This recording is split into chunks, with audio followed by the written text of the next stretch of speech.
సాక్షి TV ప్రసారాలను నిలిపివేయడం చట్టరీత్యా నేరం.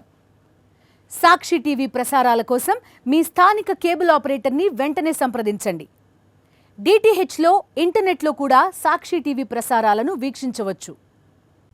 దాదాపు 6 ఏళ్ల తర్వాత అమెరికా అధ్యక్షుడు డొనాల్డ్ ట్రంప్, చైనా అధ్యక్షుడు షీ జిన్పింగ్ భేటీ అయ్యారు. దక్షిణ కొరియాలో బుసాన్లో వీరి సమావేశం జరిగింది. దాదాపు 1:40 నిమిషాల పాటు కీలక అంశాలపై ఇద్దరు నేతలు చర్చించారు. ఈ సందర్భంగా జిన్పింగ్ పై ప్రశంసలను కురిపించారు ట్రంప్. ఆయనతో భేటీ అద్భుతంగా జరిగిందన్నారు. జిన్పింగ్తో సమావేశం అనంతరం కీలక ప్రకటన చేశారు డొనాల్డ్ ట్రంప్. 10% ఫెంటనల్ టారిఫ్ల నుంచి చైనాకు ఊరటను ఇచ్చారు. దీంతో డ్రాగన్ కంట్రీపై అమెరికా సుంకాలు 47% దిగొచ్చాయి. అలాగే రేర్ ఎర్త్ మినరల్స్ ఎగుమతుల విషయంలో కీలక పురోగతి లభించినట్లుగా ట్రంప్ వెల్లడించారు.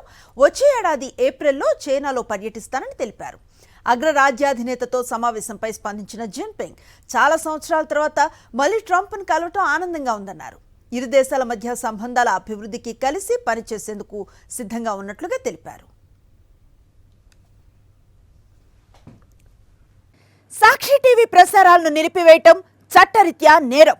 సాక్షి టీవీ ప్రసారాల కోసం మీ స్థానిక కేబుల్ ఆపరేటర్ను వెంటనే సంప్రదించండి. డిటిహెచ్లో, ఇంటర్నెట్లో కూడా సాక్షి టీవీ ప్రసారాలను వీక్షించవచ్చు.